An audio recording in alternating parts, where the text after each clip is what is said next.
Our subject today is about spiritual adoption.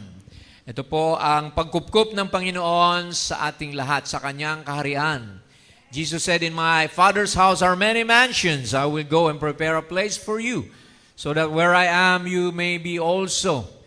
Hindi lang tayo pinatawad ng Panginoon. He did not only save us, He did not only cleanse us, but He's preparing, amen, a kingdom for us. Because adoption means placing of sons, placing of daughters. Amen. He will give us a robe and a crown. Sabi ng Bible, He will make us sit with Him in His throne if you're an overcomer. So, praise the Lord. Tayo po ay magbukas ng ating scripture bago tayo manalangin for our special request. Sabi po sa Romans 8:15 to 17. Basahin natin sa English and then we'll read in Tagalog for more clarity. "For ye have not received the spirit of bondage again to fear, but ye have received the spirit of adoption, whereby we cry, Abba, Father. The Spirit itself beareth witness with our spirit that we are the children of God." Amen po ba? Are you a child of God? Paul says so. "And if children, we are what? Heirs, tagapagmana. Heirs of God and joint heirs with Christ." Kahati ng lahat ng kayamanan ni Kristo, if so be, that we suffer with Him. Kaya mo bang magtiis para sa Panginoon? That we may also be glorified together. Sa Tagalog, sapagkat hindi ninyo muling tinanggap ang espiritu ng pagkaalipin sa ikatatakot, datapwat tinanggap ninyo ang espiritu ng pagkukupkup. That's adoption. Na dahil dito'y sumisigaw tayo, Aba, Ama, or Our Father. Ang espiritu rin ang nagpapatotoo kasama ng ating espiritu na tayo'y mga anak ng Diyos. At kung mga anak ay mga tagapagmana nga, mga tagapagmana ng Diyos at mga kasamang tagapagmana ni Kristo. Kung gayon nga makipagtiis kayo sa Kanya upang tayo'y lumuwalhati namang kasama Niya. Ang Diyos po magdagdag ng pagpapala sa binasa natin. Tayo po ay yumuko at manalangin at isuko natin sa Panginoon anumang mga pasanin, kabigatan, problema, anumang kahilingan. The Bible said, Jesus said, "If my word abide in you, you can ask, and you abide in me, you can ask what you will, and it shall be given unto you." So, Heavenly Father, Lord, mabuti ka, Panginoon. Ikaw ay Diyos na mahabagin, Lord God, and you care for your people, Lord. You died, became a man, and died at the cross for our sins, that we can be restored back in fellowship with you. Thank you, Lord God, for your love and kindness to every one of us. Salamat, Panginoon, sa iyong biyaya, habag, at pagpapala na kami ngayon nakatayo ng Lord God, nilinis, Panginoon, hindi sa ganang aming sariling kakayahan, but according to your grace and mercy, you have saved us. Salamat, Lord, sa kamatayan mo sa krus na siyang nagbigay buhay sa amin, nagbigay muli ng panibagong, Lord God, kasiglahan na makilala namin na kami malaya na sa kasalanan. For the wages of sin is death, but the gift of eternal life is through your Son, Jesus Christ. Thank you, Lord God, for your love. Salamat sa iyong mga pagpapatawad sa aming mga kasalanan, sa kagalingan ng aming mga karamdaman, at sa proteksyon sa araw-araw mula sa mga panganib, Lord God, at sa mga gawa ng kaaway. And we just pray, Father, na may you supply all the needs of your children this morning.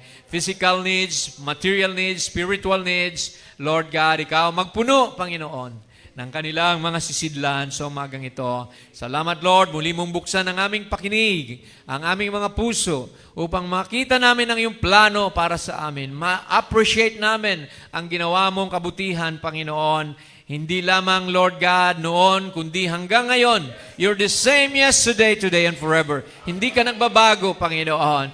You're a gracious God. You are a loving God. But you're also a God of wrath to those who will not obey your word. Lord, salamat Panginoon na kami nakakilala sa iyo, hindi sa ganang aming sarili, kundi dahil itinalaga mo kami. Before the foundation of the world, you have chosen your elected seed, Father, that in the time that we will be born, Lord, makarinig kami ng iyong salita. At kami mabago, Lord God, matransform kami, ma-restore, ma-regenerate, Panginoon, bilang isang tunay na anak na babae at lalaki ng Diyos.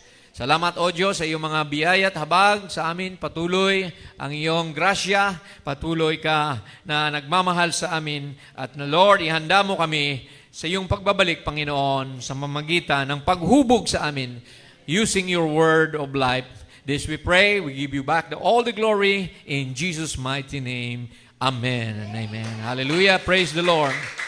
God bless you. Makakaupo tayo mga kapatid. Amen. So, glory to God. Amen. So, we will be talking about spiritual adoption this morning. Alam nyo, iba yung adoption sa tao kaysa adoption sa Diyos. Adoption means to God, it means placing of a son. Next slide, please. So the word adoption comes from a Greek word, hoitisia, meaning to place as a son, a proclamation. Hindi tayo inampun, or rather, hindi tayo ampun, kundi mga anak na tayo ng Diyos. But bilang anak, kailangan nating lumaki, kailangan nating lumago, matuto, mapatunayan ng Diyos na ikaw ay karapat-dapat na maging tagapagmana. So, adoption with God is applying to young men who have achieved adulthood. Ito ay pagbibigay ng,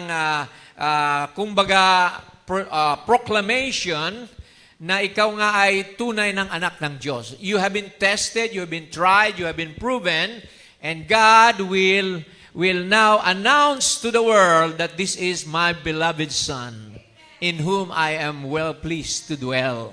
So yun po ang adoption. Though Jesus, amen, was God's Son, but there came a place when God fully, amen, introduced Him to the world as His own Son, His own body, His own theophany. That what Jesus said is good as what God the Father is saying. Amen. So kaya sabi rito sa Hebrews 5:14, them that are of full age. So kailangan dumating tayo sa tinatawag na full age para tayo ma-adapt sa kaharian ng Diyos. Amen. Remember na hindi lahat ng Kristiyano ay totoong Kristiyano. Merong mga baby Christian. So if you're a baby, hindi ka pa pwedeng i-place as a son. You have to be trained by tutors, by governors. So kaya sabi rito, to them that are of full age, even those who by reason of use have their senses exercised to discern both good and evil.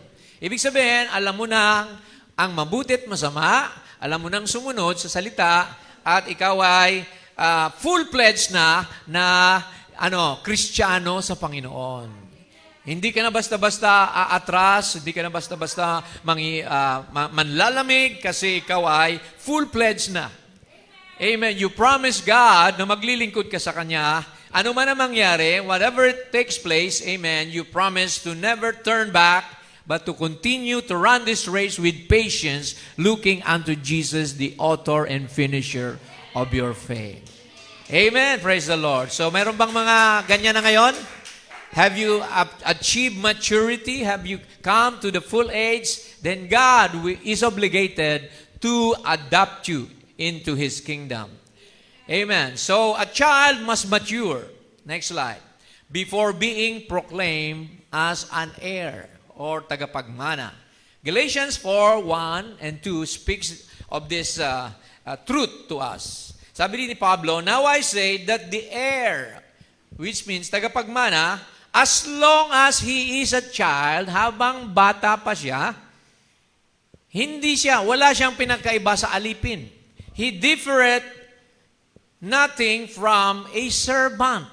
Ayan. Though he be Lord of all, but is still under tutors and governors until the time appointed of the Father. So merong appointment, may time na talagang itatanghal ka ng Panginoon na ito, anak ko ito. Ang salita ko ay nasa Kanya. Pakinggan niyo siya. Whatever He binds on earth, I will bind in heaven. Diba? Whatever He loose on earth, I will loose in heaven. So, ganun ang tiwala ng Panginoon. Before you can be placed, God has to trust fully in you. Kahit anak ka, pero wala kang mamanahin sa Diyos kung hindi mo mapatunayan sa Kanya na karapat-dapat ka. Yun po ang adoption sa Bible. So, let's read a brief history of adoption in the Bible. In Israel, when a young man grows to full age and has demonstrated maturity and the ability to bear responsibility, there comes a day when his father, in a public ceremony, places him as a son. The neighbors, the friends, the village elders are invited and are called to witness this event, and then the father will say to them, "There is my son." Ito ang anak ko. Amen. See, sabi ni Brother Branham, okay, hanapin natin sa message because Brother Branham preached on adoption. Sabi niya rito, over in the Old Testament, testing, trying, and then placing a son. Adoption, the placing of a son, after he's already a son, he's been born into the family, he's a son, then he would be tested and tried and raised up by tutor. Sinong tutor natin? Ang banal na Espiritu Santo. Ang fivefold ministry, ginagamit para tayo ay turuan sa kanyang salita, sa kanyang panuntunan. So, kailangan maturuan muna tayo ng tama. Amen. And then what? And see how he comes out. And then, he is placed positionally equal almost to his father. Ayan. Pagka ikaw pala ay na-adapt na sa karya ng Diyos, halos kapantay mo na ang tatay mo. Na kung ang pirma niya sa cheque, pag pumirma ka, it's as good as your father's signature. Ito pa, sabi ni Brother Branham, para may ebidensya tayo, may resibo. So hear ye him, sabi ng prophet, there comes a day that this father brought his son into the public as a witness, put a robe on him, and set him up upon a great place where all the city could see him. Then this father, to his own son, who had been born in his own family, now was of age and was a child worthy. Take note of the word worthy, to take his place. He adopted or placed his own son into position. So ang adoption pala is positioning. Rightfully positioning you. Then after that ceremony, so may seremonya, that son had a right. Binigyan na siya ng karapatan. His name was just as good on the check as his father's was. So, kaya yan ang pagtitiwala ni Lord na ginagawad niya din sa ating mga Kristiyano. We need to prove to God that we are worthy of the trust of the Father before you can be proclaimed and adopted as a son and a daughter of God. Ipagpatuloy natin. So alam natin sa ating buhay, mayroong tatlong tinatawag na 3 stages of growth. Pag pinanganak ka, hanggang sa maging baby ka, it's called infancy or childhood. And then the second one, you come into the adolescent stage, which we know that comes in at least 12 years old and above. And then maturity comes pag ikaw ay independent na, kaya mo na mag-decide sa sarili mo, at marunong ka na, may self-confidence ka na, yan ang maturity. Amen. So sa buhay ni Jesus Christ, let's look at the life of Jesus Christ because this has been applied and a type of Jesus for the believers. So, unang naganap ay ang kapanganakan ni Jesus Christ. Jesus was born in a manger. We know that. Amen?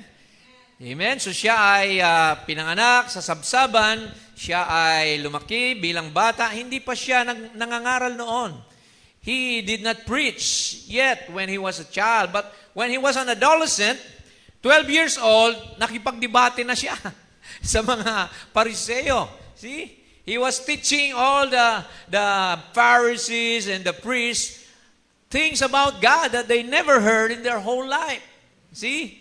He was a child, sabi ng Bible, he grew in stature and wisdom as a man. But he was God's own flesh. For Jesus is the Word made flesh. Amen. Without controversy, great is the mystery of godliness, for God was manifest in the flesh. Pero hindi po pa siya itinanghal na Messiah during that time. Kailan siya itinanghal bilang Son of God o prophet? Sa River Jordan during his baptism by John the Baptist. Nakakasunod ho ba tayo? So when he reached 30 years old, you know, the age of 30 years old, yan ang time when the Levitical priesthood are ordained. So yung mga pari ng saserdote ng Israel, 30 years old before you can come or be placed as a priest. And even David became a king of Israel at 30 years old. And Joseph was 30 years old when he went or become a governor of Egypt. So here, on Jesus' baptism at the River Jordan, a voice spoke from heaven. Anong sabi doon? While the Holy Spirit was descending on Jesus, sabi ng tinig, "This is my beloved Son. Hear ye Him." Matthew 3:17. So yun na yung declaration ng ministry ni Jesus Christ. Amen. That started the healing ministry, the preaching ministry, the miracles and wonders until He died at 33 and a half years old. So 3.5 si Jesus na nag-ministry. Nasusundan ho ba natin, mga kapatid? Even in Matthew 28:18, after Jesus resurrected, sabi ni Jesus, what did Jesus say? All power in heaven and on earth has already been given to me. By whom? By the Father. So kaya, ano na siya? Siya na yung extension, or rather, siya na yung katawan ng Diyos na hindi nakikita. The fullness of the Godhead dwell in Him bodily. And what He says is the Word of God. See? Anong sabi niya? The word that I speak to you, it's not me that's doing the work. It's my Father. So nanahan na ang Espiritu ng Ama sa Kanya. See? Kaya ganun din, kailangan din natin ang Holy Spirit para tayo ma-adapt sa katawan ng Diyos. Mamaya magbabasa tayo ng quotation na hindi after na baptized ka, adopted ka na. No, not yet. Hindi after na sanctified ka. You can be justified, sanctified without the Holy Ghost. So kailangan natin ang full seal of God, which is the Holy Spirit, para tayo ma-adapt into the kingdom of God. Naintindihan mo ba natin, mga kapatid? Alright, let's move on. On Mount Transfiguration, naalala niyo, Jesus, sabi rito, after 6 days, He taketh Peter, James, and John, His brother, and bringeth them up into a high mountain apart. Dinala ni Lord sila sa tuktok ng bundok. Para ano? Para doon muli itanghal ng Diyos Ama na ito ang aking bugtong na anak na inyong dapat pakinggan. And He was transfigured. Now, the word transfigured, nagbago ng anyo si Jesus, nagliwanag yung kanyang buong katawan. Praise God. Before them, and His face did shine as the sun. Wow. Yung kanyang mukha nagliwanag na parang araw, mga kapatid. And His raiment was white as the light. Now, we're reading the Bible. Amen. And behold, there appeared, my witnesses pa, dalawa. There appeared unto them Moses and Elijah, talking with Him. Amen. See? Then answered Peter. Sabi ni Peter, Lord, napakagandang eksena nito.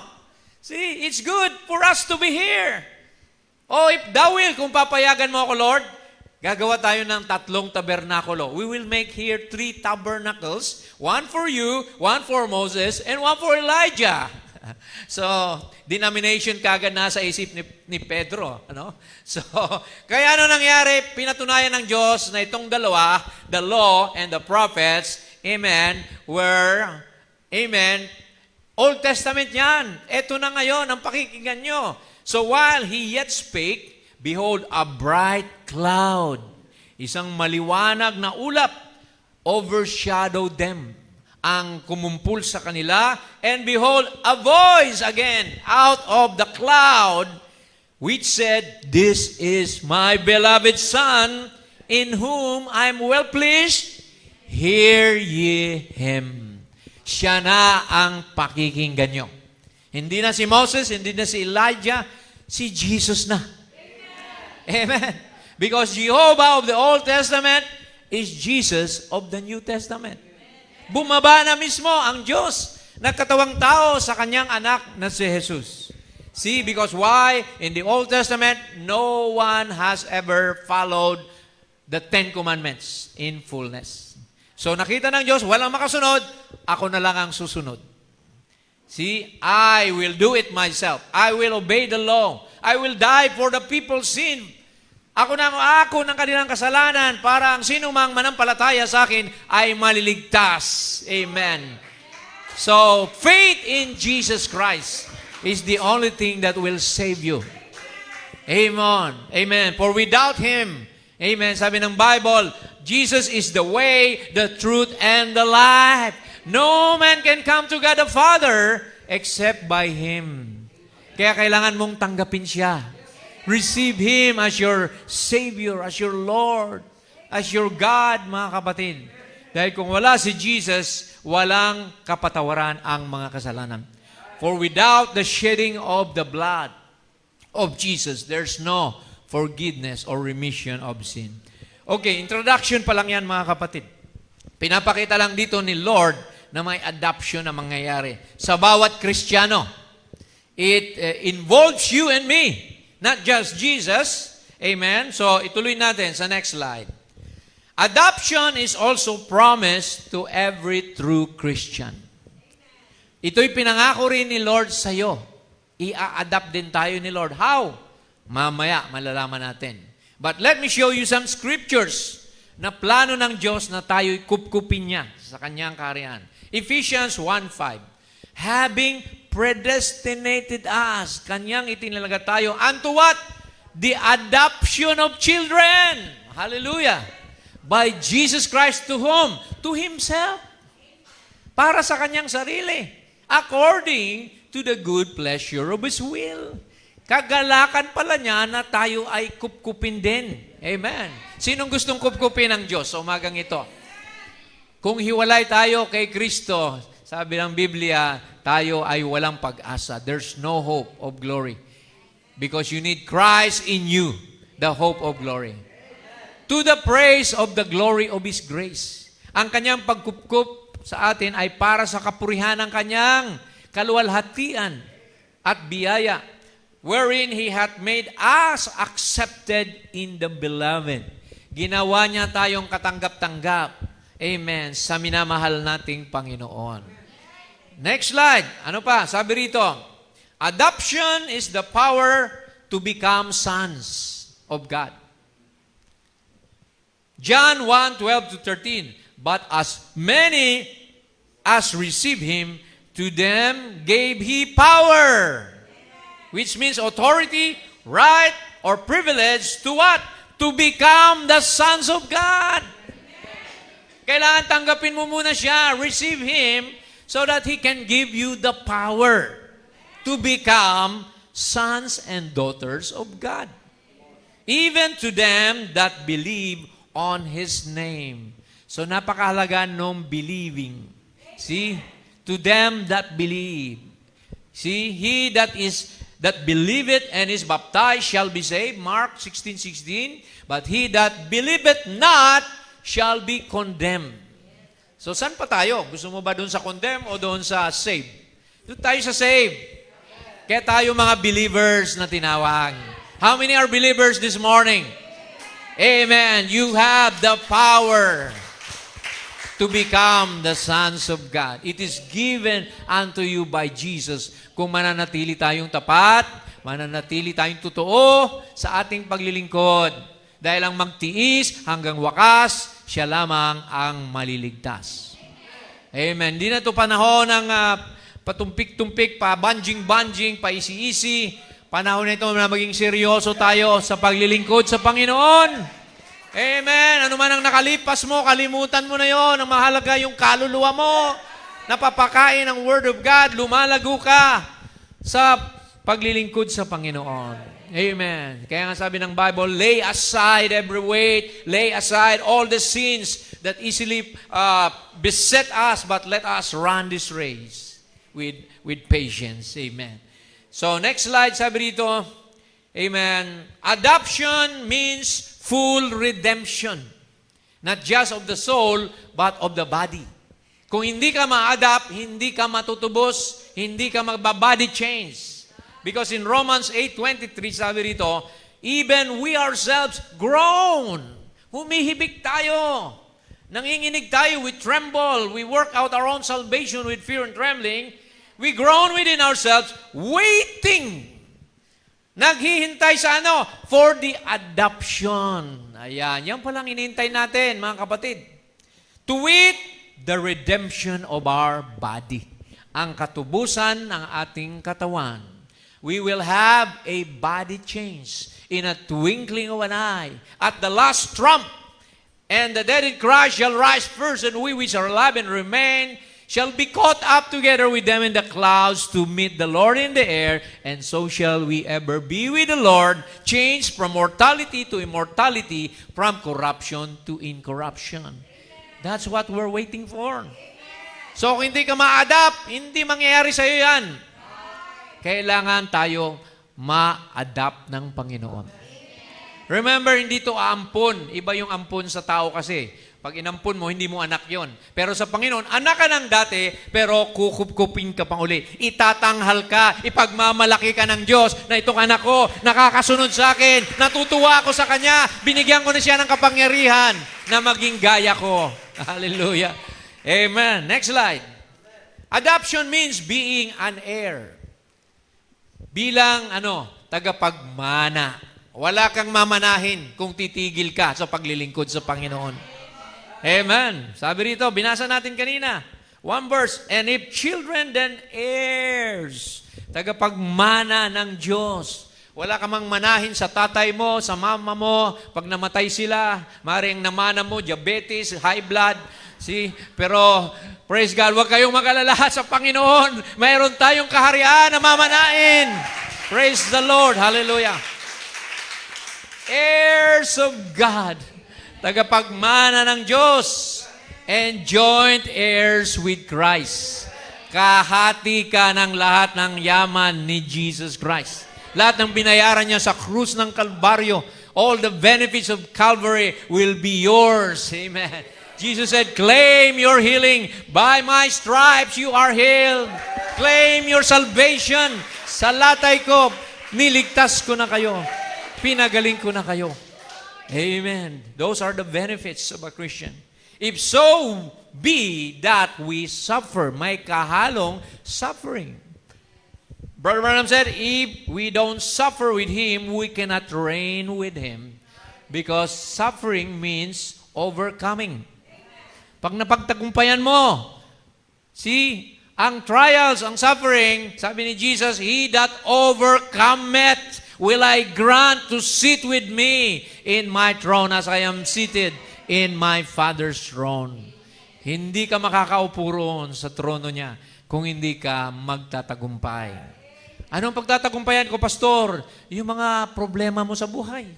Yung mga pagsubok mo, yung mga pag-aaburido mo, kailangan mawala yan. Yung mga temper mo, mawala yan. Pag-init ng ulo, pagmumura, paglalasing, mga bisyo, pagtagumpayan mo yan.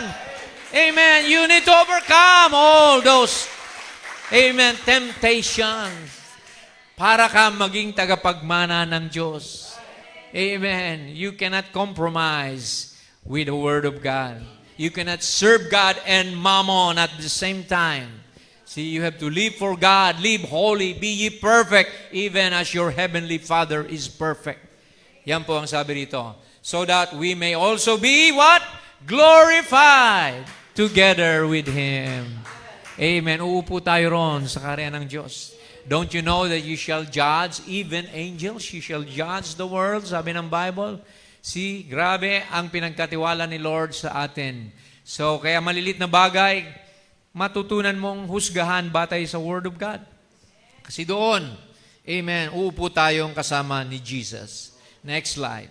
Getting adopted means you receive God's rights and privileges. Pag ikaw ay adopted na, sabi ni Lord, yung gawa ko, gagawin mo na rin. The works that I do, you shall do also. Verily, verily, I say unto you, he that believeth on me, this is Jesus speaking, the works that I do, shall he do also, and greater works than these shall he do, because I go unto my Father. Inilipat na ni Lord sa atin yung karapatan. Brother Branham said, all that the Father has, He poured into Jesus Christ.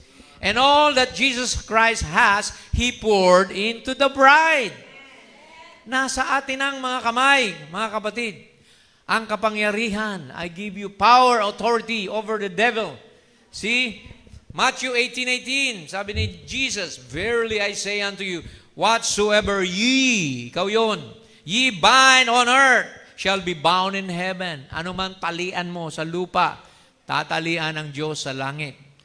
Ano man ang kalagan nyo sa lupa, kakalagan ng Diyos sa langit. Whatsoever ye shall loose on earth, shall be loosed in heaven. What is it? Loosing and binding. Means blessing and cursing. Ano mang i-bless mo, i-bless ni Lord. Ano mang i-curse mo, i-curse ni Lord. Kaya mag-ingat tayo, baka yung mga pag-curse na yan, sabi ni Lord, wag mong gawin kasi siya, vengeance is mine, said the Lord. But love your enemy and pray for those who persecute you. So, kaya mga kapatid, anumang hilingin nyo sa aking pangalan, that is claiming. Binding is claiming. Sa aking pangalan ay pagkakaloob ko sa inyo. See? Whatever you ask the Father in my name, I will grant it to you. Amen. Ano pa? Adoption means you are no longer a servant, but a son and daughter. Biruin mo, hindi na tayo mga alipin o alila o lingkod lamang ng Diyos, mga anak na tayo ng Diyos. Alam niyo, mas mataas pa tayo sa mga anghel? Angels are servants. We are sons and daughters of God.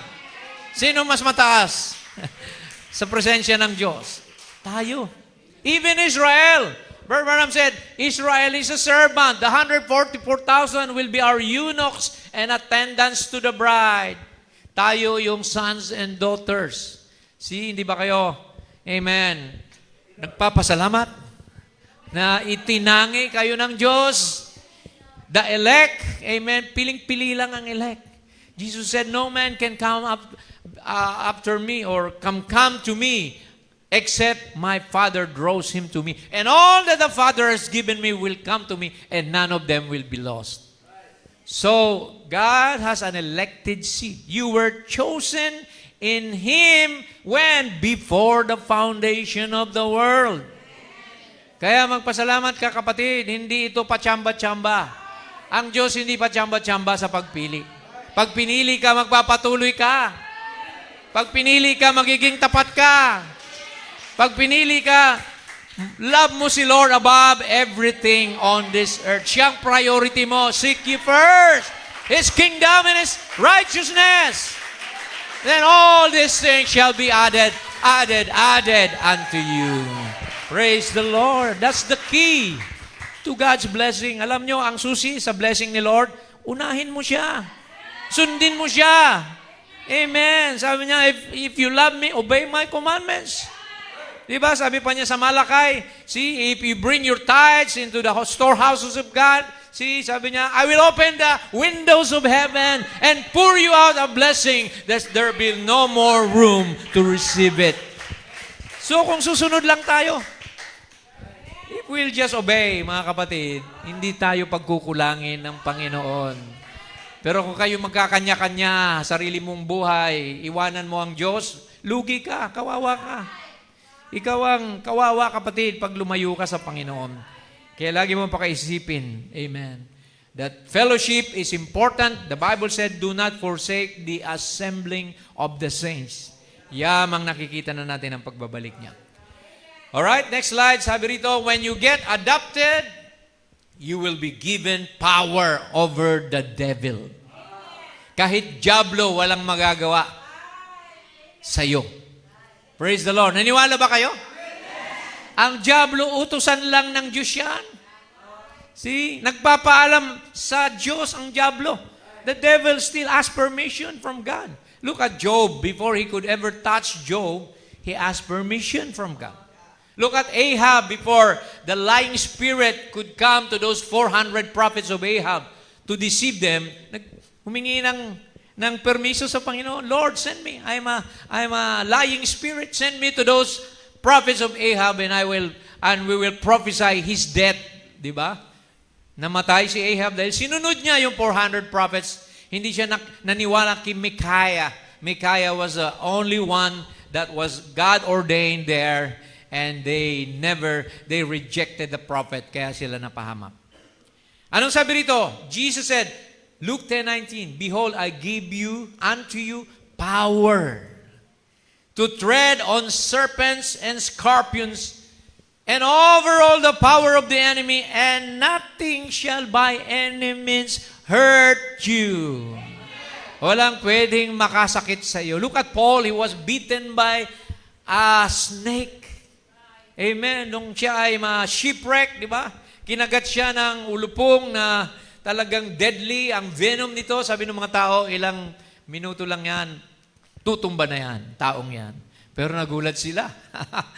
Ilang minuto, oras na, walang nangyayari kay Paul. Because why? He has power over serpents. Amen. Makagat ka man ng ahas, makainom ka man ng lason, walang epekto ito sa isang Kristiyano. Amen. Heal the sick, cleanse the lepers. That's the command. Raise the dead, cast out devils. Freely you have received, freely give. Yan ang power ng Lord na binigay. Mark 16:17. These signs shall follow them that believe. Ito ang mga tanda na susunod sa kanila na mananampalataya. Sinong mananampalataya? Taas ang kamay sa umagang ito. If you're a true believer, susunod ito sa iyo. Sino may sabi? Si Jesus. Hindi ako, ha? Si Jesus mismo nagsabi, these signs shall follow them that believe. What? In my name, they shall cast out devil. Magpapalayas kayo ng mga demonyo sa aking pangalan. Ano ba ang mga demonyo na yan? Negative thoughts. Demonyo ng karamdaman. Demonyo ng sama ng loob, ng galit, ng puot. Demonyo ng inggit. Lahat ng yan, kaya niyong mapalayas yan sa pangalan ni Jesus, mga kapatid. Amen. Demonyo ng self-pity, ng insecurity. Lahat yan, demonyo. Mga kapatid, hindi nyo nakikita. Pero kaya nyo pitikin yan sa pangalan ni Jesus.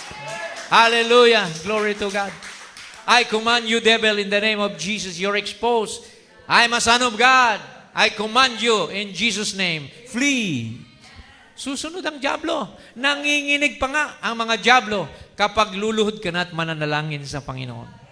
The devil knows your power, but you must know your power too. Sabi ng prophet, the devil, ang hawak lang niya ay patpat, kahoy. Ikaw, espada. Ang hawak mo, double-edged sword. Si tabak na 2 talim ang panglaban mo. Ang diablo, walang tabak. Wala kayong mababasang may tabak ang diablo. Ano siya? Merong pat-pat lang. Pero sabi ni Brother Branham, daw kayo, pag mahina ang hawak mo, sa espada mo, tatalunin ka ng kahoy lang. Ano yung kamay na yun? Faith in the sword of God. Kailangan malakas ang kapit mo sa Word of God. Kasi pag hihina-hina ka, nakalimutan mo na ang Biblia, nakalimutan mo ng dumalo, nakalimutan mo na kung sino ka, tatalunin ka ng diablo. Kaya sabi niya kay Jesus, if thou be the Son of God, ganun din sa'yo, Tos, if thou be the Son of God. Diba? Alam niya na mayroong power ang mga anak ng Diyos. Anong sabi ni Lord? It is written, man shall not live by bread alone. It is written, you shall only worship the Lord thy God, and Him you will serve. See, it is written. Ibig sabihin, dito tayo nakabatay. Kailangan kabisaduhin mo ang mga karapatan mo na nakasulat dito. Amen. Ito yung, kumbaga, ito yung constitutional rights mo sa langit. Ito yung Bill of Rights ni Lord. See, mga karapatan mo nakasulat dito. Kaya sabi niya, see, you shall take up serpents, and if they drink any deadly thing, it shall not hurt them. They shall lay hands on the sick, and they shall recover. Di mo na kailangan ng ospital. Kung may faith ka, you shall lay hands on the sick, and they shall recover. Sinong may sabi niya? Si Jesus mismo. Jesus Himself said that. So, wag nating i-doubt yan, mga kapatid. See, don't believe your feelings, your emotion. See, don't believe your senses. Believe on the Word. Pag may sakit ka, sabihin mo sa latay ni Jesus, pinagaling na ako. Di ba?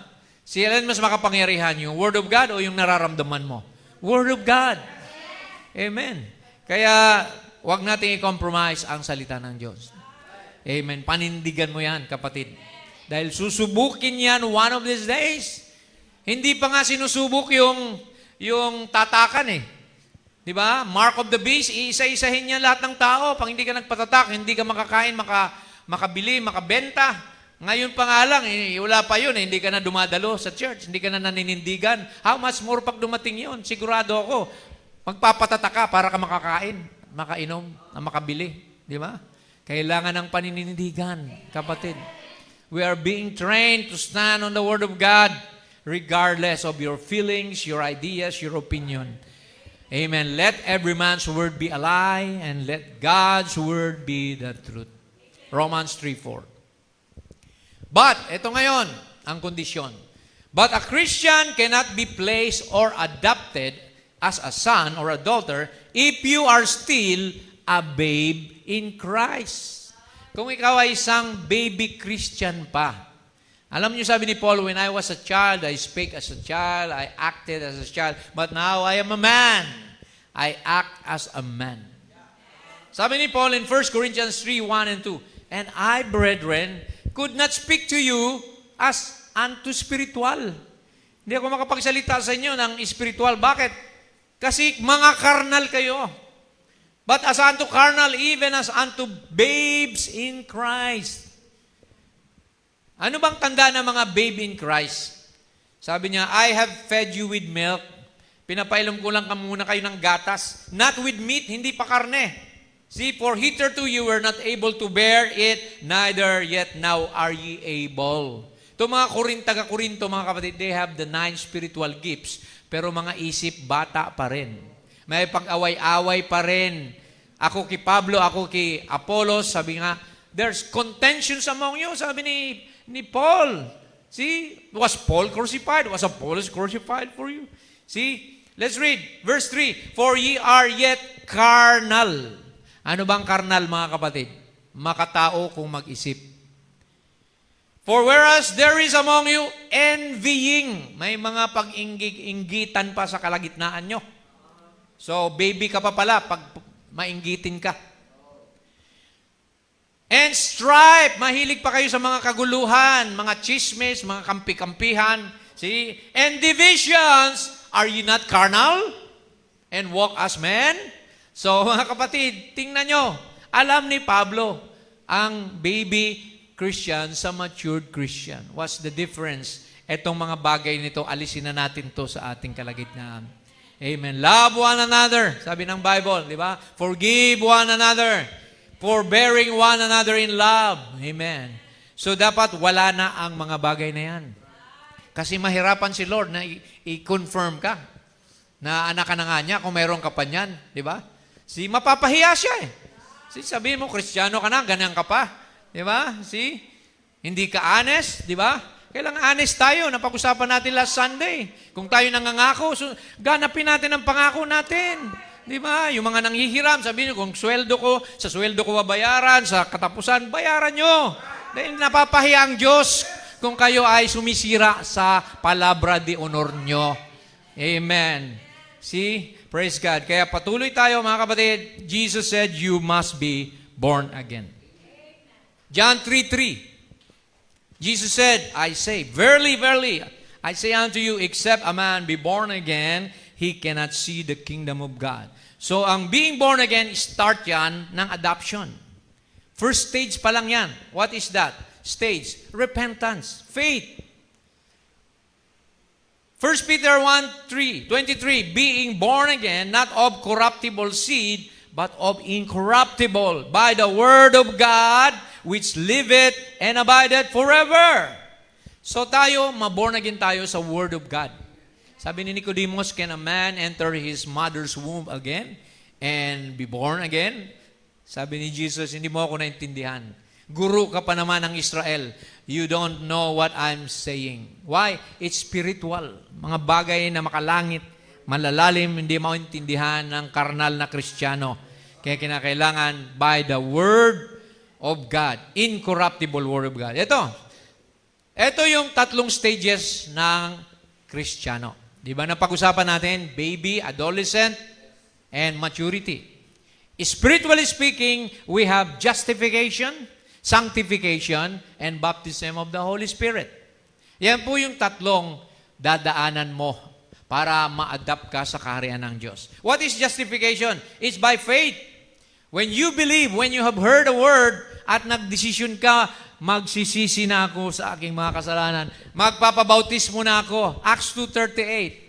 Repent and be baptized, every one of you, in the name of Jesus Christ for the remission of your sin, and you shall receive the gift, the baptism of the Holy Spirit. Kailangan, amen, ito ang una.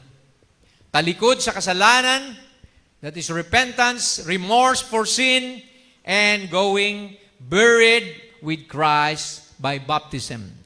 Nakikibahagi ka kay Kristo pag nilubog ka sa tubig, sabi ng Bible, you partake in His death and burial. Pag nag-ahon ka, when you go, rise up from the water, you partake in His resurrection, in a new life. And then you have to wait. Hindi yung nabasa ka lang, nabautismohan ka, okay ka na. No. Maraming nabasa lang, pero nasan sila? Nasa mundo, bumalik. Hindi ebidensya na nabaptize ka sa tubig, rapture ka na. No. So you have to go through sanctification. What is sanctification? Pagpapakabanal. Sanctification by the blood. Hebrews 10:29. Cleansing, sabi ng prophet, and setting aside for service. That is sanctification. Kailangan malinis muna mga bisyo, ugali mong masasama, mawala yung mga puot, galit, mga tinatawag nating habits, bad habits.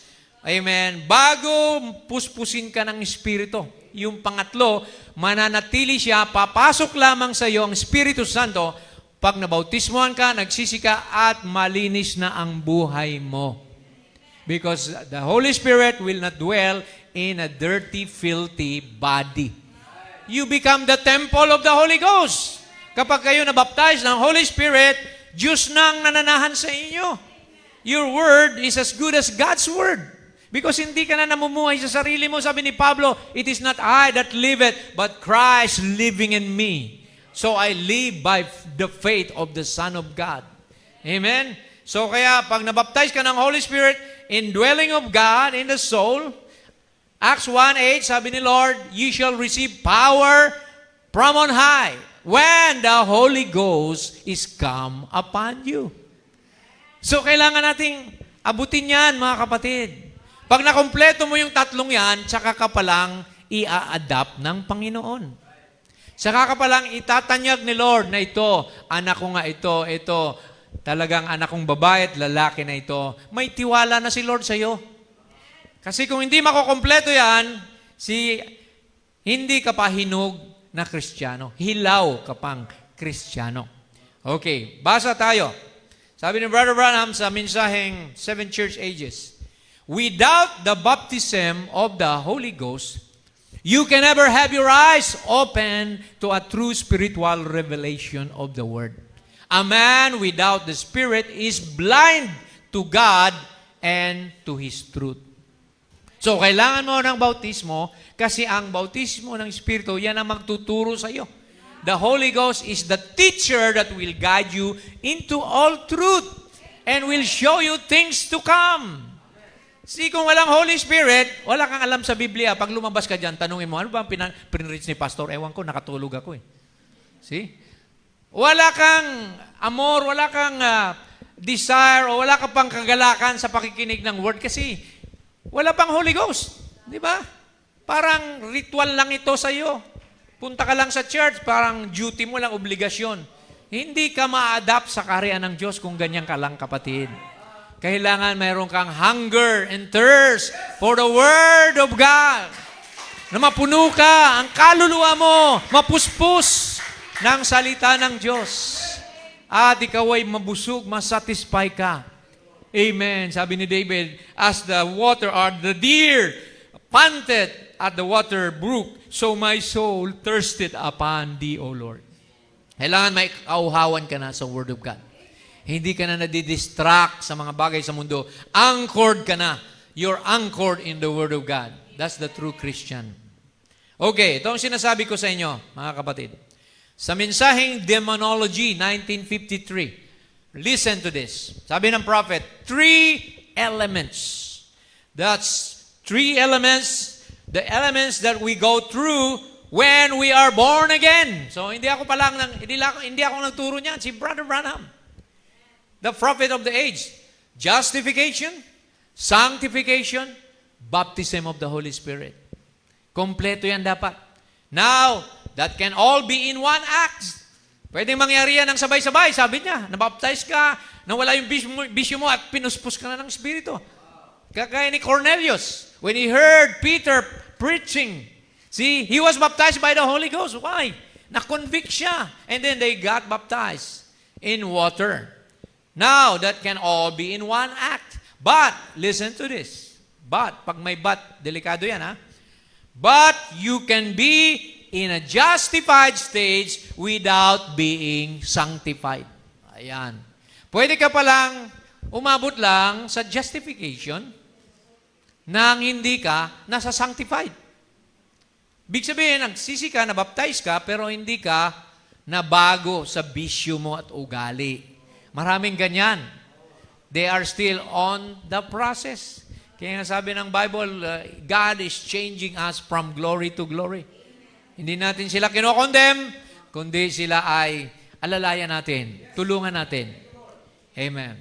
Next, you can believe on the Lord Jesus Christ and still carry your filth with you.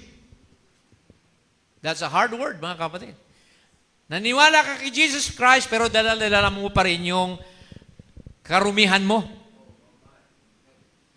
Ito pa ang mas matindi. But you can absolutely live in both justified and a clean, holy life, but without the Holy Ghost. Oh, kita nyo? Pwede ka raw ma-justified. Pwedeng nagbago na yung mga bisyo mo, ugali, lahat, pero wala ka pang Holy Ghost. Hindi ka pa rin ma-rapture. Kasi yung Holy Ghost, yan yung langis. That's the oil that the wise virgin receive in order to go into the wedding supper. So kung wala kayong oil, foolish virgin kayo. Maiwan kayo sa tribulation. See, mamamatay kayo, magpapapugot ulo kayo sa Antikristo para maligtas. Kasi kung ayaw mo magpatatak at naiwan ka, pugot ulo lang ang kaligtasan mo. See? So kaya napaka-importante na makompleto natin ang tatlong ito. Nasusundan ho ba natin? You know, teaching places you positionally in the body of Christ. Kailangan hindi lang tayo attendance, hindi lang tayo kantahan. Kailangan maintindihan ninyo. See, yung Biblia, yung revelation, because the prophet said, the new birth is a revelation. The new birth is a clear understanding of who Jesus Christ and who you are bilang anak ng Diyos. Okay? Now, ito na. Ang selyo ng Espiritu Santo, mahalaga sa adoption. Because the Bible said, Ephesians 4:30, grieve not the Holy Spirit of God, whereby ye are sealed. Yan palang selyo. unto the day of your redemption. So kung wala ka pang Holy Spirit, you are not yet sealed. You know what a seal means?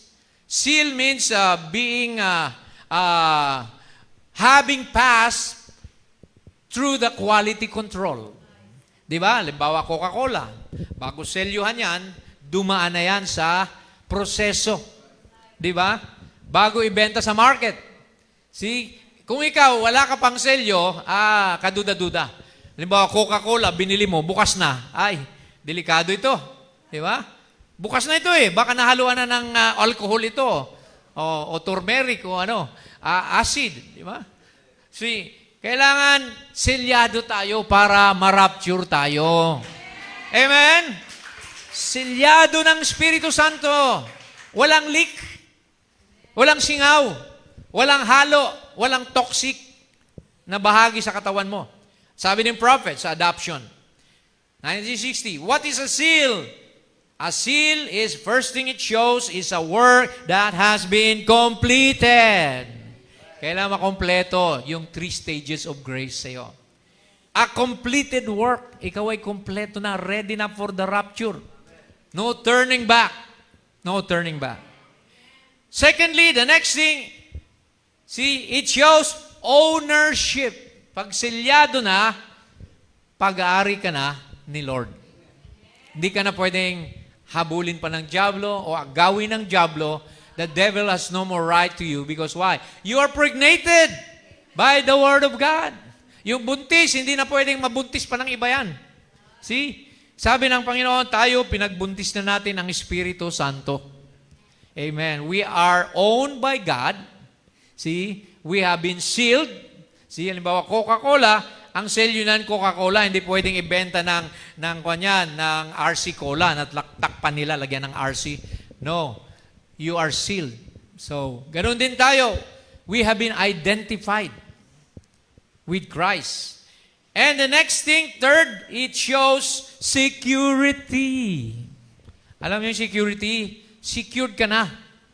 Hindi ka na mapapahamak. Amen. You are safe and sound in the hands of Jehovah. Amen. You're complete. You are owned, a property of God, and you are secured.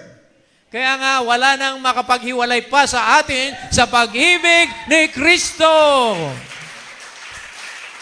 Glory to God. Kahirapan, tabak. Di ba? Ano pa mang bagay na yan? Pag-uusig, walang makapaghiwalay. Nothing shall separate us from the love of God because we are secured, owned, and completed by God. Security, keeping it. Then, if the Holy Spirit is in you, you become God's temple. How many believe na templo na kayo ng Espiritu Santo ngayon? Nangungusap ba sa iyong Espiritu? Kinukonvict ka man niya pag may ginagawa kang mali? O namumuhay ka pa sa sarili mo. Sabi ni Paul here, what? Know ye not that your body is the temple of the Holy Ghost? Yan ang seal, which is in you, which ye have of God, ye are not your own. Hindi mo na pag-aari ang sarili mo, kaya huwag kang lumakad, mag-isip ng sarili mo lang. Kapag Kristiyano ka ng totoo, si Lord nang may hawak sa iyo. Sabi nga ni Paul, I am a prisoner of Jesus Christ. We are love prisoners of Jesus Christ. See? For ye are bought with a price. Grabe, binili tayo ng mahalagang presyo. Anong presyo yon? Buhay ng ating Panginoon ang ibinigay niya sa krus ng Kalbaryo para lang ipambayad sa ating mga kasalanan. Grabe, isipin niyo yun mga kapatid. Hindi siya nagsugo ng anghel o propeta na mamatay. Siya mismo ang namatay para sa iyo at sa akin. Ganun ka kahalaga sa Panginoon. You're a treasure. You're a virtuous bride of Christ. Amen. Na tayo ay napakahalaga sa Kanya. Kaya pahalagan mo rin siya, kapatid. Biruin mo, ang buhay ng Diyos, ang anak ng Diyos, ibinigay para sa bride ng Diyos. Ibig sabihin, mas mahalaga ka. Even for For even the body of Jesus Christ was given for you. Di ba, halimbawa, may pera ka, gutom ka na, may tinapay, may pansit, may siopaw, pero yung pera mo, ibinibigay mo para makuha mo yung pagkain. Mas mahalaga yung pagkain o yung pera? Yung pera hindi mo makakain eh. Di ba? Kahit kainin mo yun, gutom ka pa rin eh. Ganon din ang Panginoon, ibinigay niya yung sarili niya kasi mas mahalaga ka sa Diyos. Praise the Lord. God sent His own Son. For God so loved the world that He gave His only begotten Son, that whosoever should believe in Him should not perish, but have everlasting life. Praise the Lord. He gave. Jesus is a gift for you and me. Kaya ganun na lamang natin siya bigyang halaga. Amen. Bigyan natin siya ng importansya. Sumunod tayo sa kanyang salita. Maano ba naman na dumalo tayo sa tuwing linggo, Miyerkules, di ba? Kaysa yung tayo pang magpasa ng krus, at ipako tayo individually. Kaya nyo ba yon? Gusto nyo ba yon? No. Napakasimple na nga lang ng hinihingi ni Lord. Pero ang tao ngayon, puro busy. Busy dito, busy roon. Because why? It's Laodicea. Nasa inyo yung mga Laodicean spirit. Lukewarm age. Maligamgam. Isusuka ko kayo sa aking bibig. Sabi ni Lord, kung kayo ay hindi mainit, hindi malamig. Ganun ang panahon natin. Kaya kailangan i-overcome mo yan, kapatid. Yung desire for more money, puro trabaho na lang, nakalimutan na ang Diyos.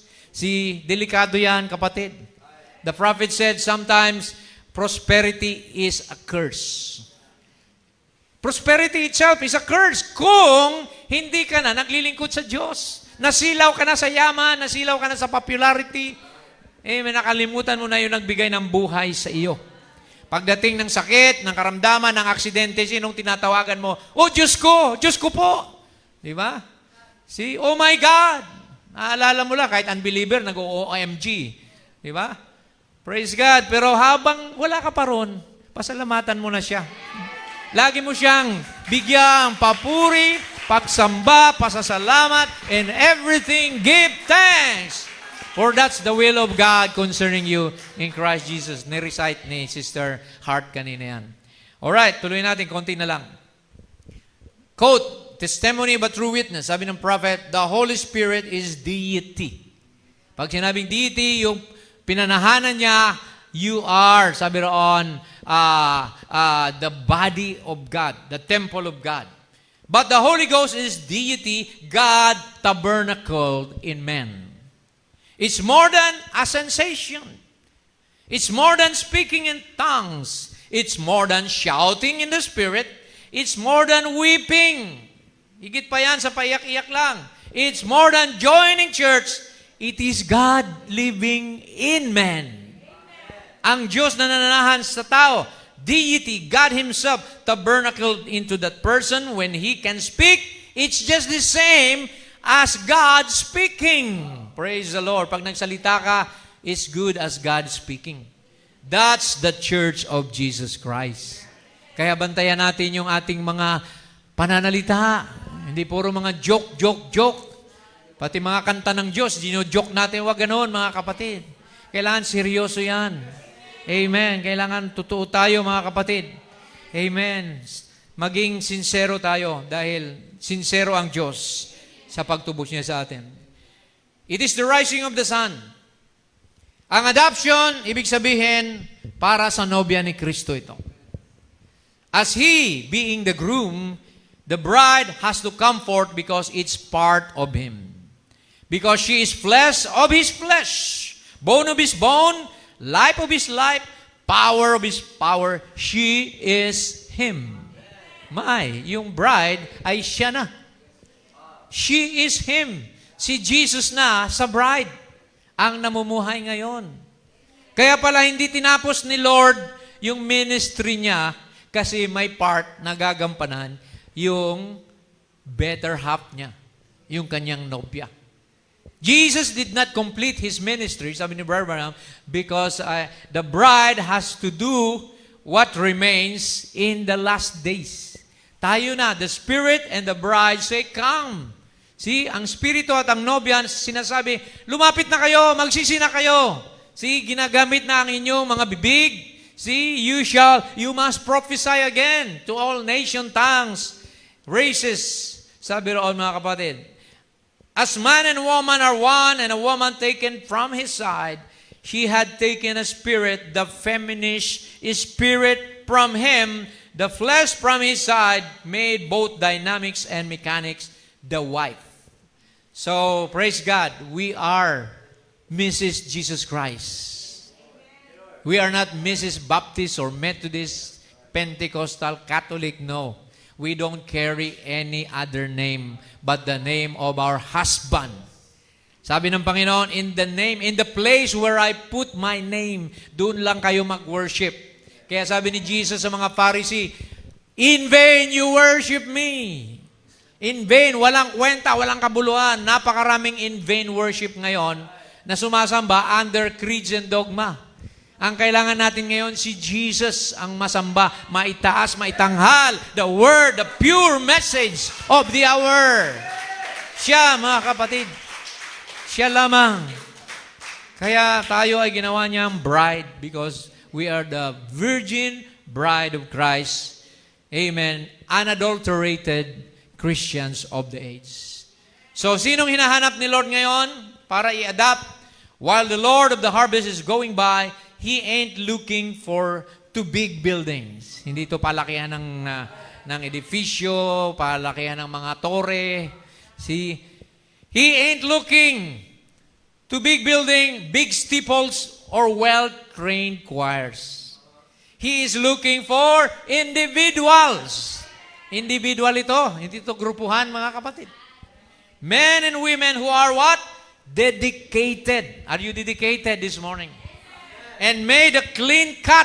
Nagdesisyon sila na maglilingkod ako. Clean cut for Christ sa Panginoong Jesucristo. And consecrated themselves to His service. Amen. Ano ba yung consecrated? Kanilang ipinagkaloob, pinagkatiwala, iniasa ang buong buhay nila sa Panginoon. Amen. Consecration, mga kapatid. So yan ang hinahanap ni Lord ngayon para makapasok sa adoption. Hindi grupo, hindi building na malalaki, hindi magagaling na choir. Amen. Yung choir natin, minsan lang mag-practice pag anniversary lang. Di ba? Pag kumanta rito, impromptu. Di ba? Minsan, hindi pa alam yung title ng kakantahin.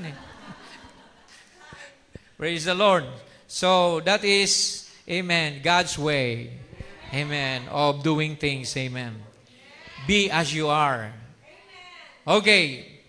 Makikita natin sa 2 Peter 1:5-7. Para tayo mag-mature, para tayo mag-grow, binigyan tayo ng 7 virtues ng Panginoon. 7 virtues. Nasabi rito ng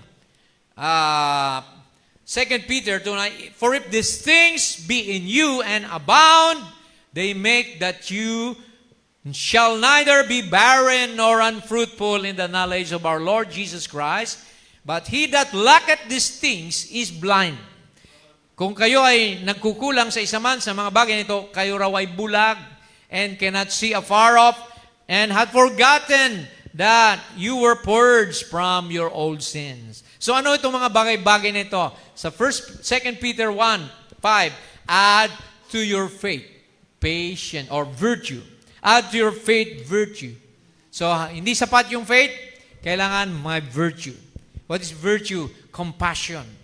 Virtue is strength to share and be compassionate with others. Sabi ni Jesus, virtue went out from me when that woman touched the hem of my garment. Add to your virtue, knowledge. Knowledge, hindi earthly knowledge.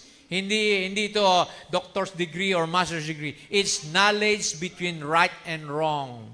Alam mo ang mabuti sa masama. Alam mo ang tama at ang mali at kaya mong desisyonan sumunod sa kalooban ng Diyos. Add to your knowledge, temperance. Ito mabigat minsan, di ba? Bilang tao, may mga pride pa. Ang iba sa atin, pag nasaling, di ba, iinit ang ulo. Magiging hot-tempered, di ba? So, matanong mo lang ng balagbag, magagalit na, di ba? So, human nature yan. Kailangan mamatayan. Di ba? yung pride, inyong karapatan, di ba? Sabi ng prophet, ang tupa, he gives up his rights. Amen. Kaya niyang trim o ng balahibo niya, mga kapatid. Kaya niyang magpabalat. Kaya tayo mga Kristiyano, pwede tayong balatan ng pastor kung may mga masasamang elemento sa ating katawan. Hindi tayo magagalit, hindi tayo magtatampo because love is corrective.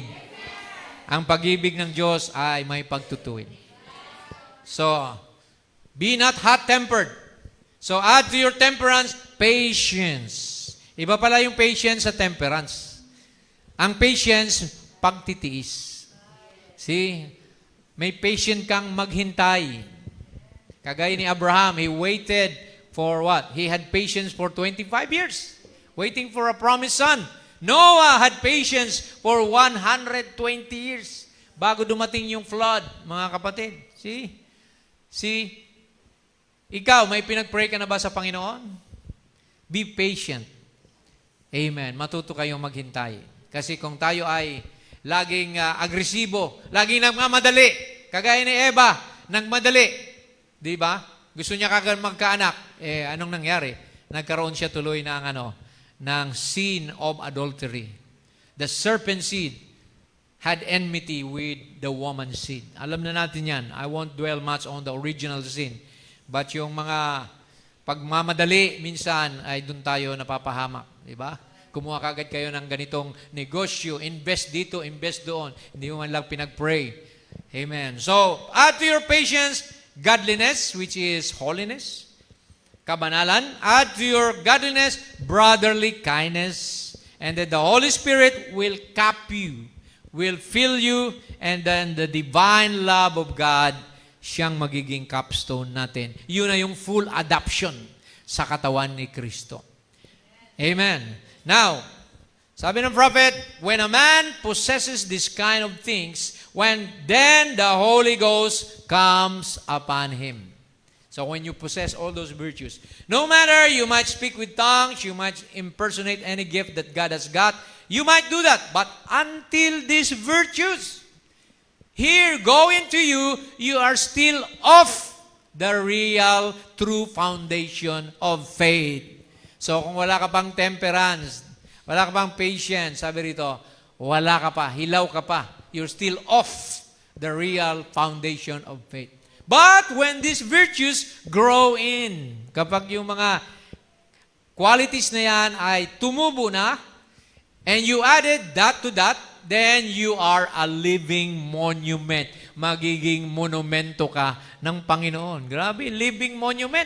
You become God's living, moving idol. Grabe. Yung iba, ina-idolize yung mga movie stars, yung mga basketball stars, pero ikaw palang totoong idol ng Panginoon. You are a living, moving idol. Glory. Because why? God is in you. Christ is in you. See, you are a monument. See, si Bonifacio may monumento diyan sa Caloocan. Pero ikaw ang monumento ng Diyos. Sabi ng prophet yan, mga kapatid. Ano pa? Magtatapos tayo. You are God's house. Now, that is the house that God dwells in. Ang Diyos nananahan daw sa isang tahanan, not a building with a big bell on top of it, or a high steeple, but a body hast thou prepared me. Isang katawan ang hinahanap ng Diyos na pananahanan niya. Hindi building. The church is not the building. The church is the believer. God said, heaven is my throne and the earth is just my footstool. What house will you build me? Hindi mo ako mapagkakasya sa isang bahay. Pero sabi niya, I love to dwell in the heart of my children. Your heart will be the dwelling place of God. Amen. So, a body that God can dwell in, God can walk in, God can see in, God can talk in, and God can work in. Amen. Sa iyo na magtatrabaho ang Diyos. Living instrumentality of God. Mga instrumento tayo ng Diyos. God walking on 2 feet in you.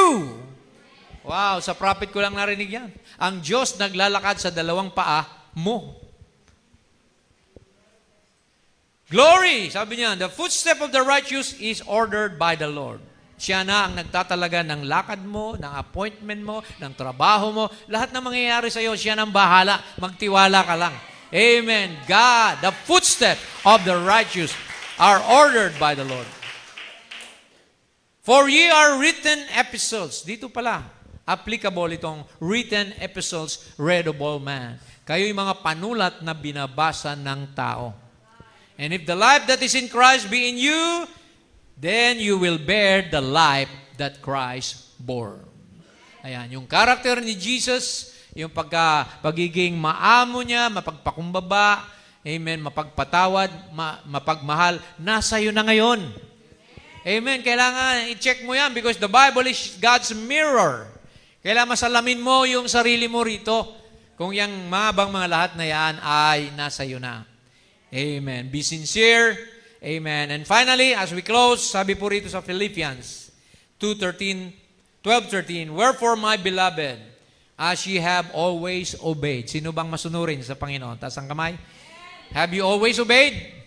Sabi ni Paul, not as in my presence only, but now also much more in my absence. Kahit wala ako. Work out. Pag sinabing work out, trabahuhin nyo. Gampanan ninyo ang your own salvation with fear and trembling. Inyong ipamuhay ang kaligtasan ninyo na may takot at panginginig. Baka masaktan ang Diyos, baka magalit ang Diyos sa akin, gagawa ko ng mga bagay para sa ikakalugod ng Diyos, ikakapuri niya. For it is God which worketh where in you, both to will, sa kanyang kalooban, and to do of His good pleasure. Yung kanyang kalooban, magaganap sa inyo, at yung kanyang kagalakan ay mangyayari sa bawat anak ng Diyos. So if you have not yet surrendered your life to God this morning, panahon na magpabautismo, magsisi ka sa kasalanan mo, amen, tanggalin na ang mga bisyo, be justified, be sanctified, and then tanggapin mo ang kapuspusan ng banal na Espiritu Santo. Then you're ready for the rapture. Dumating man ngayong gabi si Lord, kasama ka. Pero pag hindi mo pa nagawa yung tatlong yon, maiwan ka. Yun po dahil yung foolish, virgin din. Virgin means pure, sanctified, justified, but no Holy Ghost, no oil. Kaya ating pagsumikapan na mapuspos tayo ng Espiritu Santo ng Panginoon. Ipag-pray mo, sabi ng prophet, that is more important than your job, your career, your business, is to be filled with the Holy Ghost because one day you will leave everything behind. Iiwanan mo lahat. Uwi na tayo sa Panginoon. Ang tanong, handa ka na ba?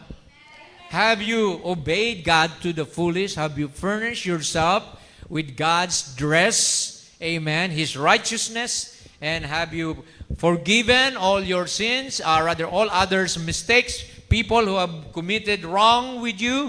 Sinapatawad mo na ba sila? Humingi ka rin ba ng tawad? Inayos mo rin ba yung mga gusot mo? So, bago pa dumating ang Panginoon, ayusin na natin lahat yan. Kasi kawawa tayo. Kung nag-expect ka ng rapture, pero marami pa palang butas sa pananampalataya mo. Amen. Be sure na nasunod natin. Sabi nga ni David, Lord, amen, hide your word in my heart that I may not sin against you.